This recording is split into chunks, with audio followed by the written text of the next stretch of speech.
Who wants to go out and save $2,000? Who wants to spend less money?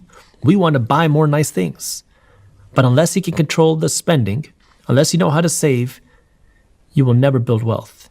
Do you know, for people that are in that paycheck to paycheck cycle, which I was in for many, many years of my life, where I'd get paid for my call center, I'd go and spend the money, and I'd pretty much spend all the money within the first couple of days of getting the paycheck, and I was just waiting the next 3 weeks for the next paycheck. What advice would you give them about getting out of that cycle? Because you almost feel imprisoned by that cycle if you're Absolutely. in it. Well, before I give the advice, I want to explain to that person what's happening, because you are the prime customer for our economic system. Banks love you because they can sell you payday loans, they can sell you credit cards, they can sell you lines of credit, and they can keep you in debt for the rest of your life, which means you keep making the bank rich.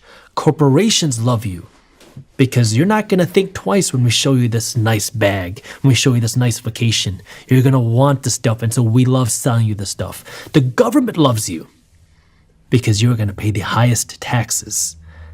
Employees pay the highest taxes. And so when you're in that situation, you are making everybody else rich at your expense. And so if you want to break out of this, the first thing you got to understand, you need to make yourself rich before you make everybody else rich. Because when you're spending all your money, you are putting your money into their pockets. And you have to stop that. You got to keep that money for yourself. You're in a boat. Think of it this way. You're in a boat.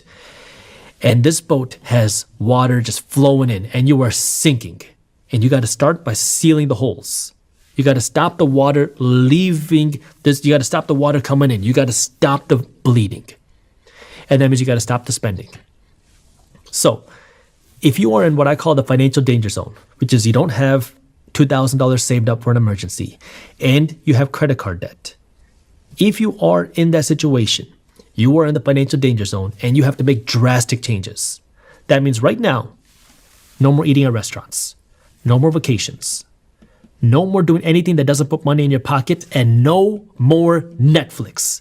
No. And the reason why I say this isn't because you're going to save $15 a month. It's so you can save 2 hours of your time a day. The average American is watching more than 2 hours of television a day. And if you don't have $2,000 saved up, if you have credit card debt, you cannot afford those 2 hours a day being wasted on TV. And that means right now, you have to go out and start using the time to learn, start using the time to work, and start using the time to make some extra dollars. So what do? Start selling stuff. Stop spending money. Selling stuff you own. Selling stuff you own. So if you have a TV that you're not using, sell it. You have a car that you can't afford, sell it. If you're living in a house that you can't afford, sell it. Downgrade.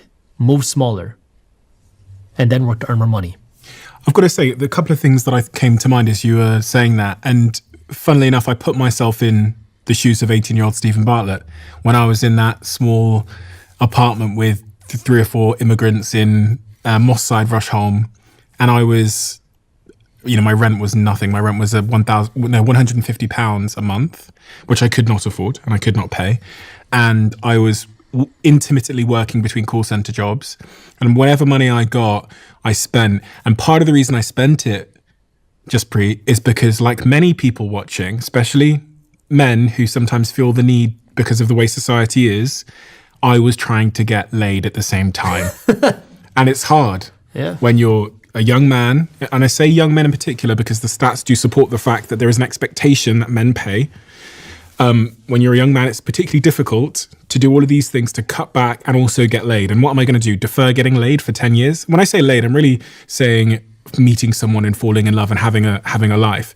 So what do if I'm living in a shoebox, which I was, I can't bring anyone back there. I can't take anyone for dinner. I can't take anyone to the movies. So what do I do? And this is why every Indian parent tell their kids to become a doctor so their son can get married. Mm-hmm. It's the same concept. But here's the thing. You have to pick your hard. Either life's going to be hard now, or it's going to be hard for the rest of your life. And you have to pick what's more important to you right now.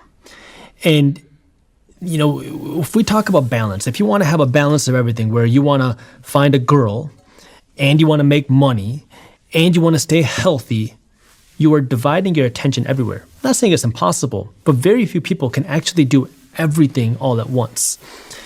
And if your number one goal is to become wealthy, if your number one goal is to turn your finances around, you have to get serious about it. Because where you put your attention is where you get the results. And so if you want to be in a better financial situation, you are going to have to make sacrifices. And it's difficult. I can't come here and tell you it's going to be easy. Yeah. Because that's going to be me lying to you.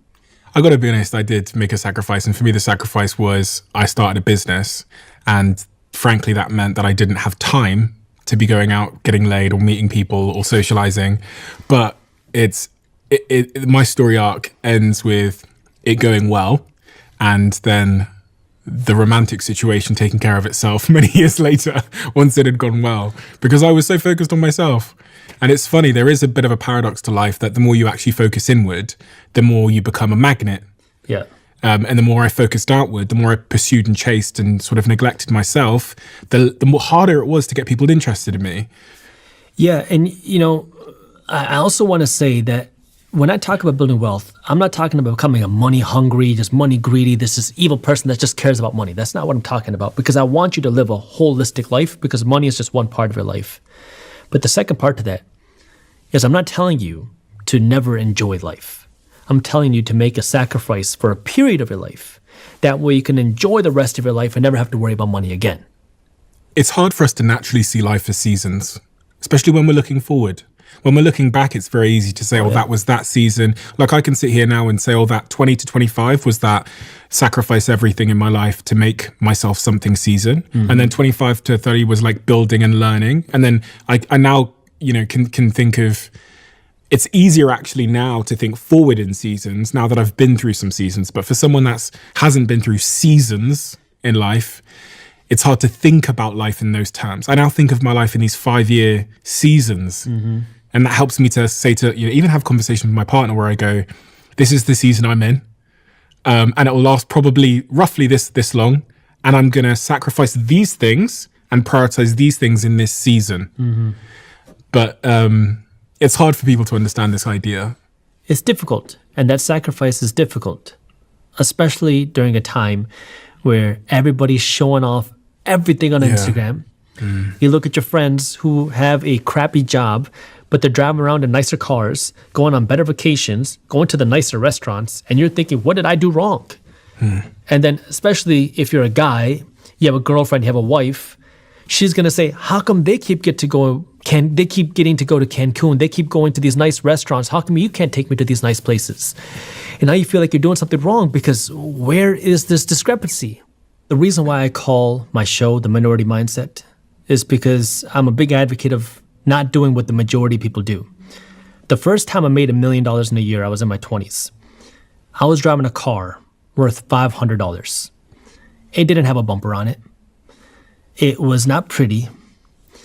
My wife sat in that car with me, and my employees drove better cars than I did. So, you got to be confident, and you got to work for something bigger. And you want a partner that's going to understand that. That's my belief. Which is not the easy thing. It's interesting because confidence is such a internal thing. And I just feel like I probably didn't have it then. Because I think I was scared for someone to know that I was broke.